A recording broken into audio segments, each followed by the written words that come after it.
إلهي واسع الكرم ورب البيت والحرم، إليك أتيت منكسرا منيبا أغبر القدم. إلهي واسع الكرم ورب البيت والحرم ونور هداك معتصمي، فعاف النفس من زلل وداوي الروح من سقم، وداوي الروح من سقم. إلهي واسع الكرم ورب البيت والحرم، إليك أتيت منكسرا منيبا أغبر القدم.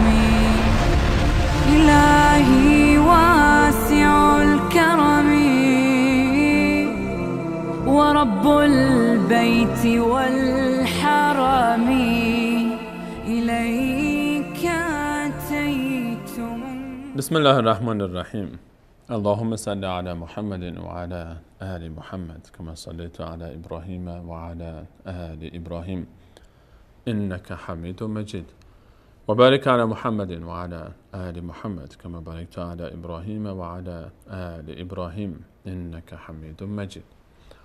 عرض سلام دارم و ادب و احترام خدمت همه شما دوستداران الله متعال، دوستداران بیت الله، دوستداران مسجد الحرام مکه مکرمه و مشاعر مقدسه، کسانی که دلتون میتپه برای اون اماکن، برای شرکت در حج و عمره بیت الله الحرام.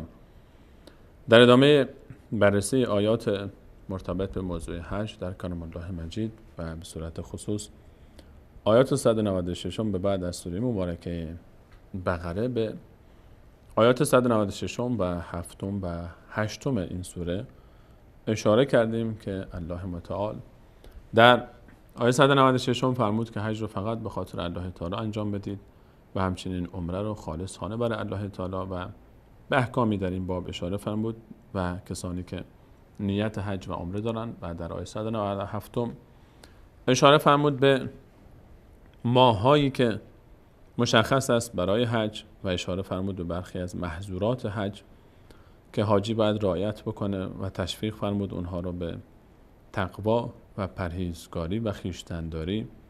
در آیه 198 الله متعال اشاره فرمود که اگر در ایام حج، در مراسم حج، کسی حالا مقداری به تجارت هم مشغول شد تا جایی که ضربه نزنه به کارش، به عبادتش، مشکلی نداره که در کنار اینکه به فکر آخرتش هست، به فکر دنیای خودش هم باشه، مشروطه به اینکه هدف اصلیش از سفر حج تجارت نباشه، کسی که حاجی هست.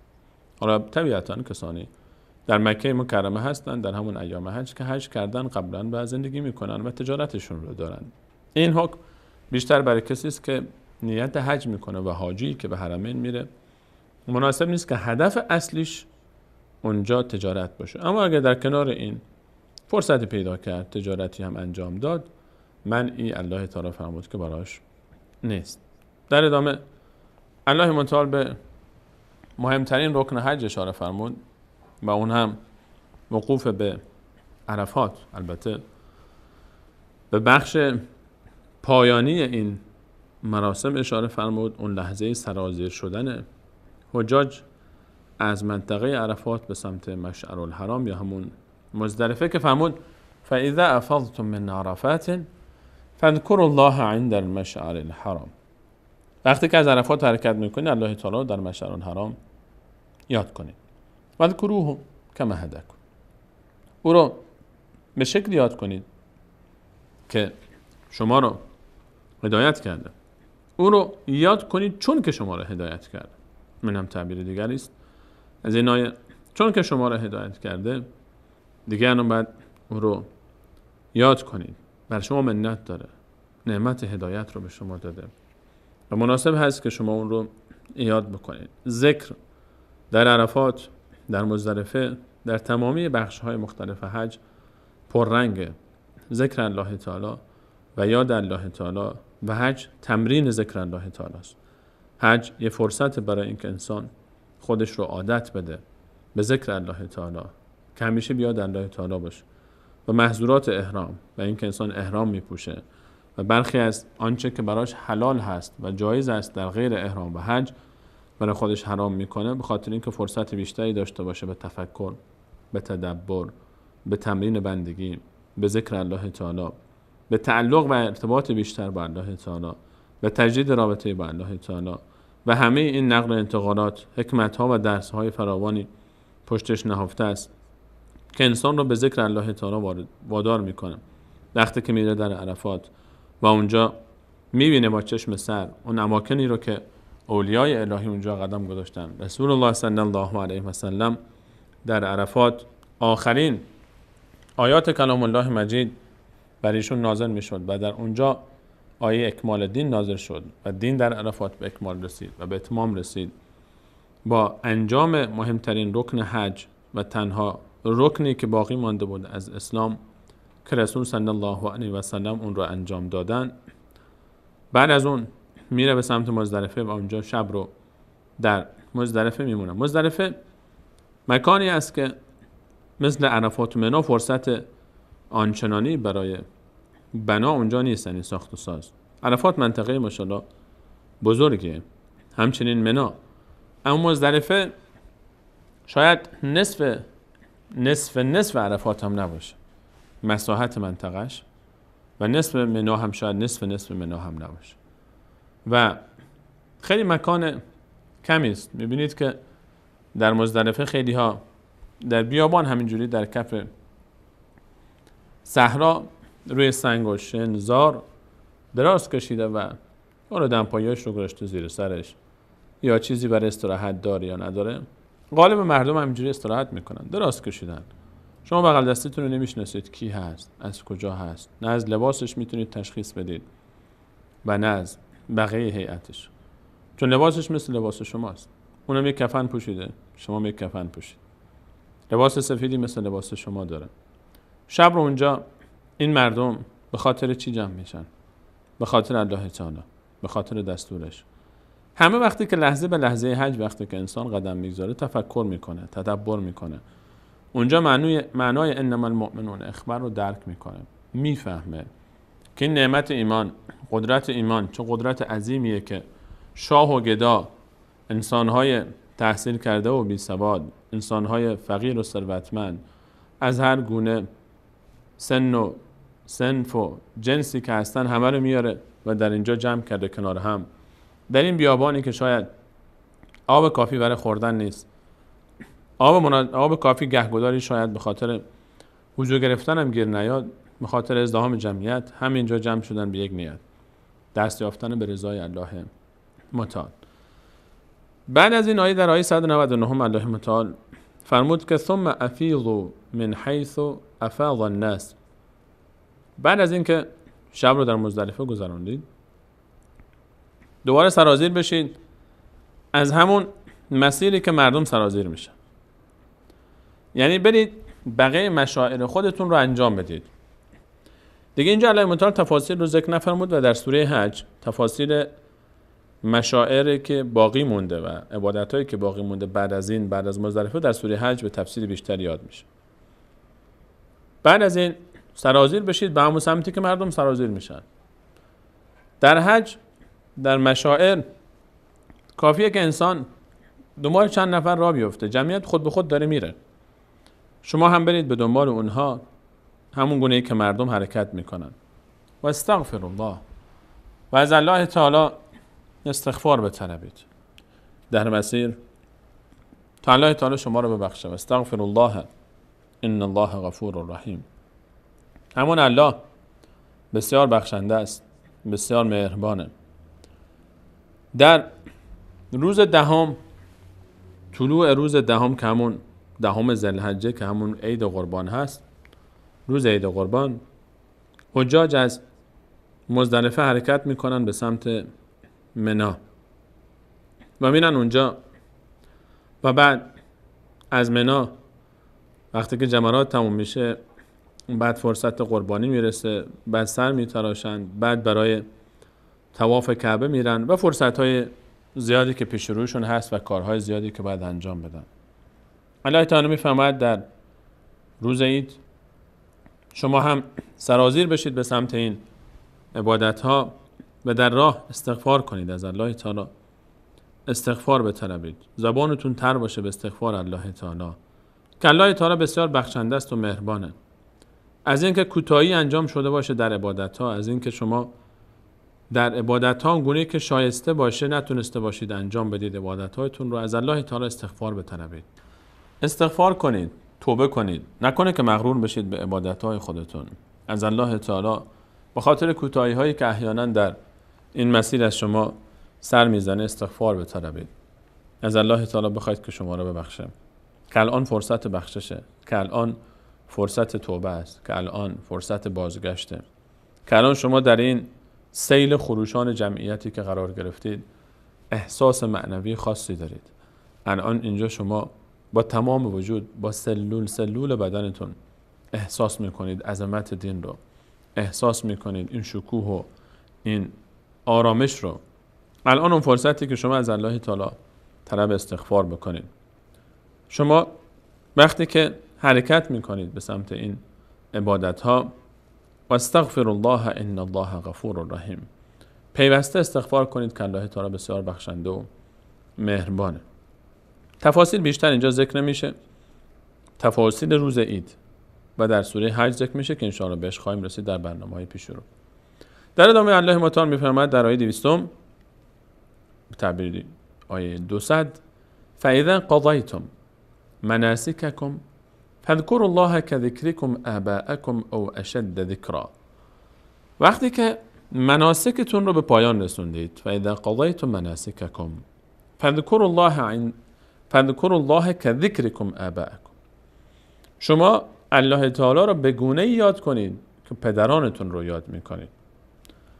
قریش در زمان رسول صلی الله علیه و سلم هم قبل از رسالت رسول الله صلی الله علیه و سلم هم حج میکردن. مسئله حج قبل از واجب شدن در اسلام هم اتفاق میافتاد. از زمان ابراهیم علیه السلام خب این مشاعر همه ابراهیمی هستند. در طول تاریخ این مسیر ادامه داشته و هر پیامبری که اومد حج رو داشت. بسیار از انبیای الهی برای حج بیت الله الحرام سفر کردن و رفتن و حج کردن و همین مسیر رو که ما ادامه میدیم ادامه میدادن. مقداری در بعضی از دوره ها دچار انحراف میشد این عبادت ها، من جمله در زمان رسول صلی الله علیه و سلم قبل از رسالتش. قریش چند مشکل داشت در شکل اجرایی به جز اون شرک هایی که داشت و اون دخل و تصرفی که در حتی شعار حج کرده بود لبیک لا شریک لک لبیک، در اینجا هم چیزی رو اضافه کرده بودن لبیک لا شریک لک الا شریکا هو لک، این اضافه کرده بودن مگر اون شریک خودت قرار میدی و اون خودت اون رو قرار دادی برای ما و شریکی است که مال خودت. و در عرفات نمی رفتن. مثلا قریش روزی که حجاج می رفتن، اون حجاجی که به هر حال با همون رسم غلط جاهلی اون زمانه هم می رفتن عبادت می کردن، قریش حتی به عرفات نمی رفتن. می گفتن ما اهل حرم هستیم و از حرم خارج نمیشیم. اونها روز رو در مزدلفه میموندن و شبش رو هم همونجا میموند. الله متعال هم خطاب به قریش و هم خطاب به دیگر انسانها فرمود که شما از همون مسیری که انسانها میرن شما برید، بقیه مسلمانها، بقیه انسانها. و هم قریش رو اون موقع زیر سوال برد و هم دستوری بود برای همه که بدونن که عبادتاشون رو چطور انجام بدن. علاوه بر این که قریش یک رسم غلط دیگه ای داشت، وقتی که جمرات تموم میشد و اون سنگ‌هایی رو که باید میزدن به سمت جمره میزدن، میومدن در کنار اون وقتی که مناسکشون به پایان میرسید میایستادن و از افتخارات آبا و اجدادشون میگفتن و زیاد یاد میکردن از آبا و اجدادشون، شعرها میگفتن، مدح سرایی میکردن. الله متعال این رو تغییر داد و تبدیل کرد. رابطه بین فرزند و پدر رابطه خیلی مستحکمیه، رابطه ناگسیستنیه، رابطه‌ایه که این رابطه اگر محکم شد این رابطه به راحتی فراموش نمیشه. علاوه خصوص بعد از وفات پدر، پسر فرزند هیچ وقت پدر رو فراموش نمیکنه. طبعا اون فرزندی که فرزند صالحی باشه، فرزندی که فرزند نیکوکاری باشه، حداقل فرزندی که محبتی داشته با پدر و مادر خودش. فرزند همیشه از پدرش زیاد یاد میکنه در محافل. این کارو میکردن اونها، البته خب غلوب میکردن در این. الله متعال فرمود به جای این کار، درسته که الان شما این محبت رو، این نشان از چی داشت؟ نشان از محبت فرزند نسبت به والدینش، نشان از محبت اینها نسبت به پدران و اجدادشون که مرده بودن خیلیاشون. اینها الله متعال میفرماید الان برای کسانی که حج میکنن، ای مسلمین، شما وقتی که میایید و مناسکتون رو انجام میدید، این محبت چقدر نسبت به پدر؟ بیشتر از این رو شما باید به الله تعالی داشته باشید. چی سبب شده که شما در اینجا، در این مکان میایید بیاد آبا و اجدادتون برای از اونها تعریف میکنید، ذکر اونها رو میکنید؟ چون محبت دارید به اونها. بیشتر از این محبت رو حج باید در وجود شما برای الله تعالی ایجاد کنه. فاذا قضیتم مناسککم، وقتی که مناسکتون رو به پایان میرسونید، فذکروا الله کذکرکم آباءکم، الله تعالی رو به حدی باید ذکر بکنید که شما آبا و اجدادتون رو ذکر میکردید از روی محبت. الان باید شما الله تعالی رو خیلی بیشتر از اون یاد کنید. محبت شما نسبت به الله تعالی از محبت شما نسبت به پدر و مادرتون هم باید بیشتر باشه. بعد از مناسک باز هم الله تعالی رو ذکر کنید، باز هم الله تعالی رو یاد کنید. فاذا قضیتم مناسککم فذکروا الله کذکرکم آباءکم، همون دوری که آبا اجدادتون رو ذکر میکردید الله تعالی رو ذکر کنید. او اشد ذکرا، بلکه بیشتر از اون، بلکه بیشتر از اون آبا اجدادتون رو همون جوری که ذکر میکردید، بیشتر از اون ذکر و یاد پدران و اجدادتون، بعد به ذکر و یاد الله تعالی مشغول باشید.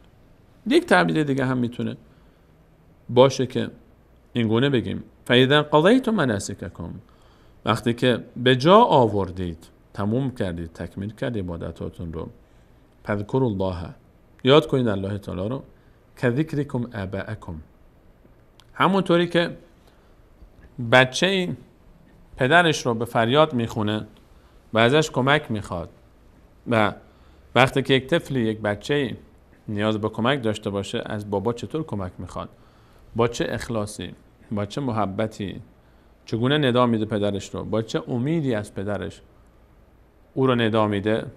فذکروا الله کذکرکم آباءکم، از الله این گونه بخواید.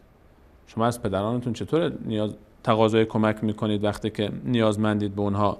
چطور از اونها میخواید که شما رو یاری کنه؟ از الله تعالی بیشتر از این باید بخواید، خیلی بیشتر از این رابطه‌ای که، این تعلقی که شما با پدرانتون دارید، این تعلق رو شما باید به الله تعالی در خودتون ایجاد کنید. فمن الناس من یقول ربنا آتنا فی الدنیا، انسان هایی هستن الله تعالی میفهمد که میگن خدای فقط در دنیا به ما بده، ربنا آتنا فی الدنیا. اینها وقتی که دعا میکنن فقط به فکر دنیای خودشونن. ربنا آتنا فی الدنیا، خدای در دنیا به ما بده. همین نعمتهای دنیا رو میخوان، از ثروت، از سلامتی، از پست و مقام، از همسر خوب، از خانه خوب، از بچه خوب. تمام فکر ذکرشون در دنیا، در دعاهاشون وقتی که دست بلند میکنن دعا میکنن، تمام هم و غمشون فقط چیه؟ همین دنیای دور برشونه. این انسان ها رو الله تعالی میفرماید و ما له فی الاخره من خلاق، و در آخرت اینها نصیبی ندارن. کفار وقتی که دعا میکنن به هر کسی که اون دعایی که دارن، حتی اگر کافری هم دعا بکنه الله تعالی رو بخواد و بخوانه و ازش چیزی طلب بکنه، الله تعالی بهش میده. الله تعالی فرمود هر کسی که مال دنیا رو بخواد و طلب بکنه من بهش میدم. من کان یرید ثواب الدنیا نؤتیه منها، کسی که مال دنیا رو بخواد من بهش میدم.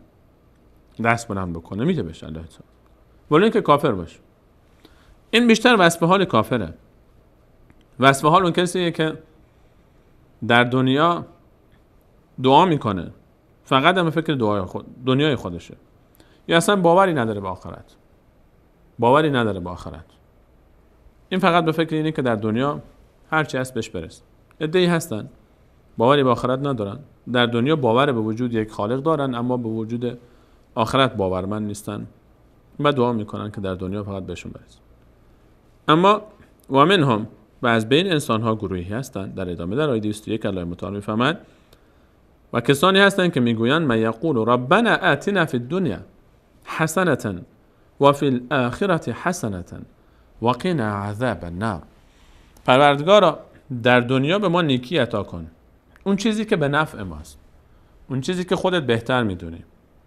ربنا آتنا فی الدنیا حسنه، اون چیزی که برای ما خوبه، نیکه، اون چیزی که به نفع ماست اونو به ما بده. ربنا آتنا فی الدنیا حسنة و فی الاخره حسنه، و همچنین در آخرت هم بهترین رو به ما بده. در دنیا اون چیزی که برای ما بهتره، اونی که چی بهتره دیگه الله تعالی میدونه. و عسى ان تکرهوا شیئا و هو خیر لكم، خیلی چیزا هست که شما ناپسند میدونید به نفع شماست. و عسى ان تحبوا شیئا و هو شر لكم، خیلی چیزا هست که شما دوست دارید به ضرر شماست. والله یعلم و انتم لا تعلمون، الله تعالی میدونه دیگه این که چی به نفع شماست و چی به ضرر شماست و شما نمیدونید. در همین سوره بقره 216 داریم، یعنی حدود 15 آیه بعد از این آیه الله متعال میفرماید که انسان‌هایی هستن که دعاشون این وصف حال مسلمینه، وصف حال موحدینه. ربنا آتنا فی الدنیا حسنه، میگن که خدای در دنیا هر چیزی رو که تو به صلاح ما میبینی که به نفع ماست، به خیر ماست، به ما بده. ربنا آتنا فی الدنیا حسنه و فی الاخره حسنه، و در دنیا هم به ما نیکی بده. و قنا عذاب النار، و ما را از آتش دوزخ در آخرت نجات بده. نیکی در دنیا هر اون چیزی که انسان نیاز داره با او را از عبادت الله تعالی باز نمی‌داره و تشویقش میکنه.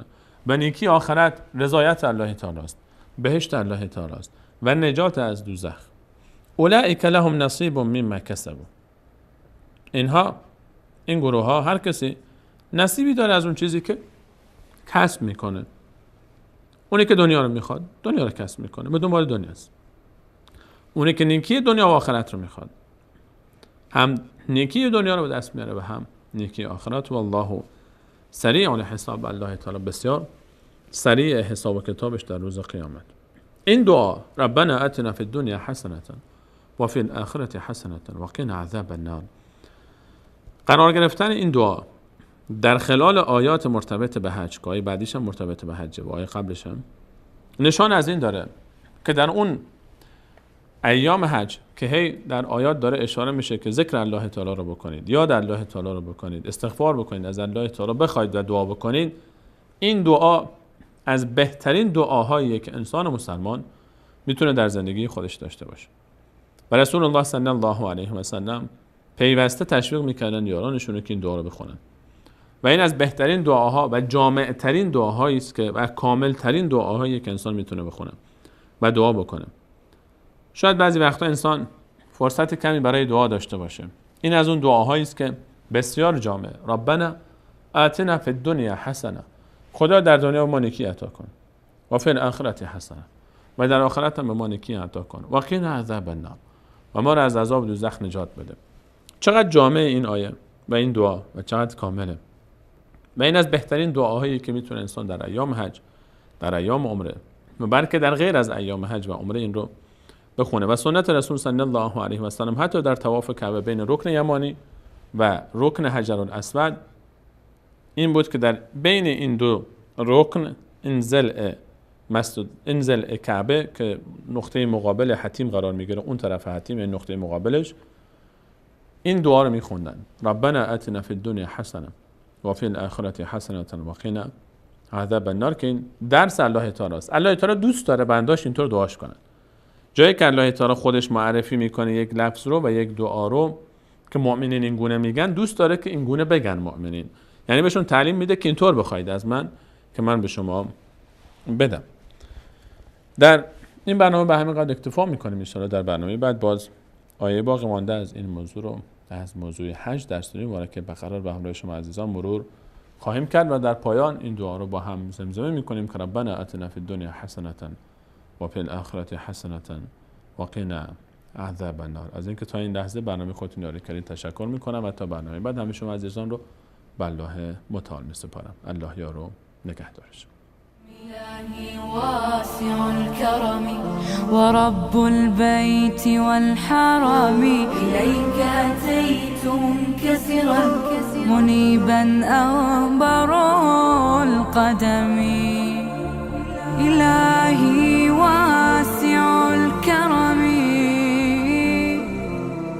ورب البيت والحرم إليك أتيت منكسرا منيرا